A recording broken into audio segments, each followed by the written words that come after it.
The most exhausting thing one can handle is this inner war that happens in our head, that I want to do something, but I'm not able to do it. Like I want to get up early in the morning, but I keep snoozing the alarm button in my phone. So then this war of wanting to do something, but unable to do something is not a reason of lack of motivation, because you're really clearly inspired to do something, but I'm not able to put it in action because there's an alignment problem. So the alignment problem is, how much is your thoughts aligned to your actions? I may think thousands of thoughts in my head. I may speak hundreds of them, but in terms of actions, there are only few. So this is what we called in meditation. In our teachings, we call them as alignment. Aligning our thoughts, feelings, words, and actions. It's a clear flow of energy from within to outside.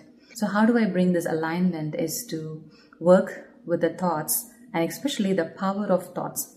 So one of the methods to increase the power of thoughts is to move from quantity to quality of thoughts, is to make those thoughts powerful. Because we overthink and create so many thoughts about something, our energy gets drained and we do not have the power to speak about it or do about it, because a lot of our energy gets lost in the inner thought process. So one method is, we call it as traffic control of thoughts. So to really stop in the middle of a task, or say you're doing something, say 10 a.m. morning, you're in the middle of right in the middle of your work. Stop your thoughts for a few seconds. Stop your actions if possible. Even if it's for 10 seconds, 30 seconds. If I can stop and connect within to my inner being, say I connect to peace, or say I connect to a moment of love, or I connect to my inner stillness, or I connect to a feeling of compassion. Just for a few seconds, I stop all the external activities. I stop all my thinking process also, like even if it's work, I may think a lot during work.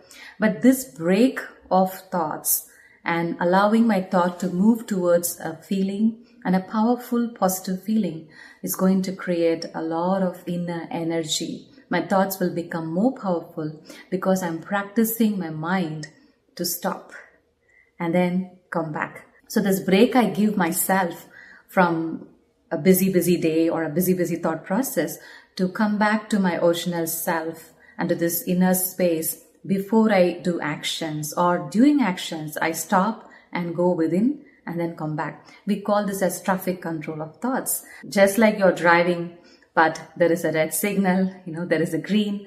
Likewise, I give this red signal to my mind to stop all my thoughts, all my feelings, whatever I'm worrying, whatever I'm stressing about, or whatever I'm planning, whatever I'm thinking to do, stop it and then go inside to a moment of peace, stillness, love, compassion, and then come back. So try this and see how do you feel the whole day. Then what happens is, this practice helps you to understand your thoughts better, and you're also training your mind to listen to you. It's like a drill, when we do, the more practice we do with the drill, the more you master that art of stopping and letting go and coming back. So same thing with our thoughts. So when I'm able to have this sort of relationship with my mind, so this helps me to calm down my thoughts and even reduce the quantity of thoughts. I can change a negative thought into a positive thought with this practice.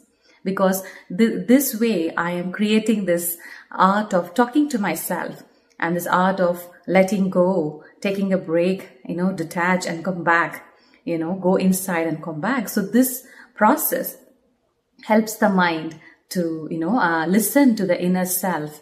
And when I can listen to my inner self, I can always reduce the quantity of thoughts and change the direction of my thoughts.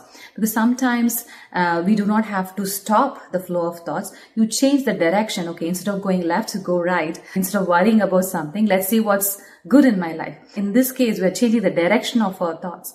Because sometimes it's very difficult to stop all the rush of thoughts because they're so intense. In that case, we can change the direction and see, okay, if you want to think about something, okay, think it, but let's not think about this. Let's think about this. This diversion saves us from the damage that is created by this overflowing, overthinking, and the draining of energy that happens So let's try these options, and so let me know in comments how well you are able to do this and how many seconds you're able to take a break in a day, how many times you can take a break. So usually we say at least one break once an hour. So once an hour, stop, observe, and come back. Try this and see how your thoughts, words, and actions are aligned with this practice.